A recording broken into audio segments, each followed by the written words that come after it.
هاوکاری مناڵی بێباوەک ئێمە زیاتر بڵێن لە 300 خانەوادە سوودمەند بووە لای ئێمە زیاتر لە 300 خانەوادە کە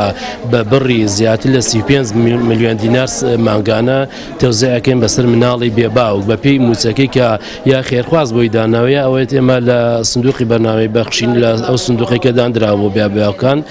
کە کەمتر لە 100,000 نیمانە هەمووی 100,000 بەسەرەوەی جار وێ خێرخواز شتێ زیاتری دانایە مەش بە پێی ئەوەی کە وەقفی کردووە بۆماندانە وەکو خۆی خەڵکێکی زۆرمانەیە ئێستا لە سرەیە خەڵکێکمانەیە ئێستا تحقیقمان کردووە بەپێی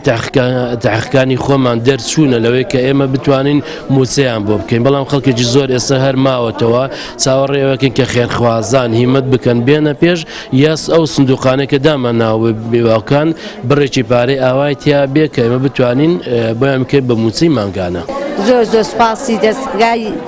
پەیامی بەخشین ئەەکەم بە بۆنەی ئێوە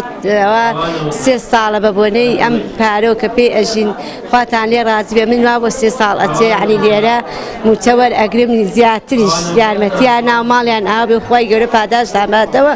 ئێمە زۆر زۆر سپاسیانەکەین و دەستخۆشیان لێکەین و مەمنونیان هەین و حەزەکەین ئیشەڵڵا سەرکەوتوو بوون و ئیشەڵڵا سەرکەوت بە بۆنەی ئەوانە منیش تقریبان 2-3 مانگە هاوکاریم پێ بەخشن و داواکارم لەخوای گەورە ئیشەڵڵا سەرکەوتویان کە. سپاسی هاوڵاتیانەکەم سپاسی خێرخوازانەکەم هەتا ئەتوانن هاوکاری بەرنامەی بەخشینکەن چون نەک مناڵەکانی من داماوتریتیایە نەبوونتریتیایە خۆشەتر خۆم نیم تێگەی زۆر سپاسیانەکەم سپاسی ئەو خێرخوازانە شەکەم کە دەستیان گرتووە ئەو کچێ منیان بژانەوانەیە حەسانیانەوە